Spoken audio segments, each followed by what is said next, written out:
Welcome to our channel. Already நான் ஒரு ஷார்ட்டில் சொல்லியிருந்தேன். நான் ஆதி அவங்க அப்பா 3 பேர் தெத்திஹரிப்பட்டி மாரியம்மன் கோவிலுக்கு பூ மிதிக்கிறதா சொல்லியிருந்தேன். அதுக்கான ஃபுல் வீடியோ தான் போஸ்ட் பண்ணியிருக்கிறேன். ஃப்ரீயாக இருந்தீங்க அப்படின்னா ஸ்கிப் பண்ணாமல் ஃபுல் வீடியோ பாருங்கள்.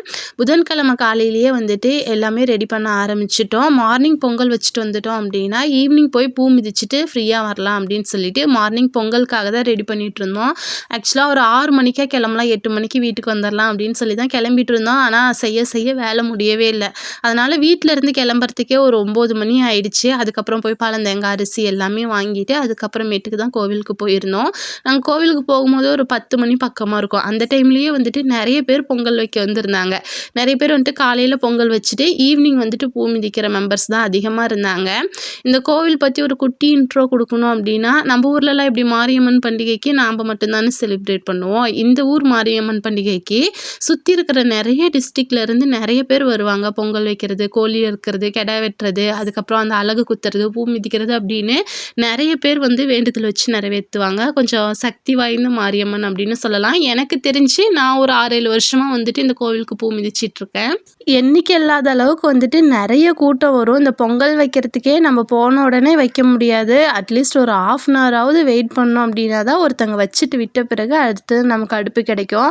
அதே மாதிரி பொங்கல்லாம் வச்சுட்டு பழந்தேங்காய் படைச்சிட்டு கற்பூரம் பத்தியெல்லாம் பற்ற வச்சு சாமி கும்பிட்டு பார்த்தோம் அப்படின்னா குண்டம் பற்ற வச்சுருந்தாங்க. நாங்கள் போன டைமில் தான். எனக்கு ஒரு குட்டி பயம், அந்த நெருப்பை பார்த்தாவே வந்துட்டு அப்படியே தகன்னு எரிஞ்சிட்டு இருக்கும். இது மேலேயே நம்ம பூ மிதிக்க போகிறோம் அப்படின்னு சொல்லிட்டு கொஞ்சம் பயமாக தான் இருக்கும். ஆனால் இதுவரை வந்துட்டு சுட்டது கிடையாது. அதிகமாக லைட்டாக சூடாக இருக்கும், அதுக்கப்புறம் சரியாயிடும். அப்புறமேட்டுக்கு அலகு குத்துறதுக்கெலாம் காலையிலேயே ஒரு 11 மணிக்கு ரெடி பண்ணிட்டு இருந்தாங்க. வர வழியில் வந்துட்டு கரும்பு ஜூஸ் போட்டிருந்தாங்க. இன்றைக்கி ஃபுல் டே வந்துட்டு அந்த ஒரு சிந்தின்னு சொல்லுவாங்கள்ல, அதுதான் வந்துட்டு 2 பேருமே இருந்தோம். அப்புறம் ஒரு கரும்பு ஜூஸ் வாங்கி குடிச்சிட்டு அப்பாவோட வண்டி எடுத்துகிட்டு வீட்டுக்கு கிளம்பிட்டோம். அதுக்கப்புறமேட்டுக்கு ஒரு 3:30 வாக்கில் வந்துட்டு ரெடியாக ஆரம்பித்தோம். 4:30க்கெலாம் வீட்டை விட்டு கிளம்பலாம் அப்படின்னு சொல்லிட்டு வீட்டை விட்டு கிளம்பியாச்சு. நான் ஒரு வண்டியிலையும், ஹஸ்பண்ட், அம்மா, ஆதி 3 பேரும் ஒரு வண்டியிலையும் கிளம்பிட்டோம். முக்கியமாக அங்கே கோவில்கிட்ட போனோம் அப்படின்னா என்ன பிரச்சனைனா, வண்டி நிறுத்துறதுக்கே வந்துட்டு இடம் இருக்காது. எங்கே நிறுத்துறது அப்படின்னு சொல்லி தேடி நிறுத்துறதுக்கே ஒரு 1/2 அன் ஹவர் பக்கம் ஆகிடும். இன்றைக்கெலாம் வந்துட்டு ஒரு காட்டு பகுதி மாதிரி ஒரு இடம், அந்த இடத்துல மலை மேலே ஏறி அங்கே கொண்டு போய் உள்ளே நிறுத்திட்டு அப்புறம் கொஞ்சம் தூரம் நடந்து போகிற மாதிரி இருந்துச்சு. போன உடனே வீட்டில் குளிச்சுட்டு போனாலும் அங்கே கங்கணம் வாங்கி குளிச்சுட்டு கங்கணம் வாங்கி கட்டிட்டு அதுக்கப்புறமேட்டுக்கு தான் வந்துட்டு திரும்ப பூ இறங்க போகணும். ஃபஸ்ட்டு ஆதி அவங்க அப்பா போய் குளிச்சுட்டு வந்துட்டாரு.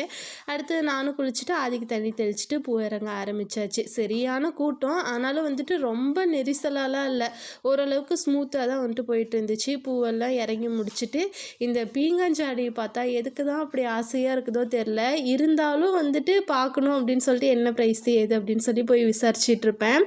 அப்புறமேட்டுக்கு ப்ரைஸ்லாம் கொஞ்சம் அதிகமாக இருந்ததுனால இந்த சாம்பிராணி பொருத்தி வைக்கிற அந்த கப்பு, அது ஒரு 50 ரூபா சொன்னாங்க.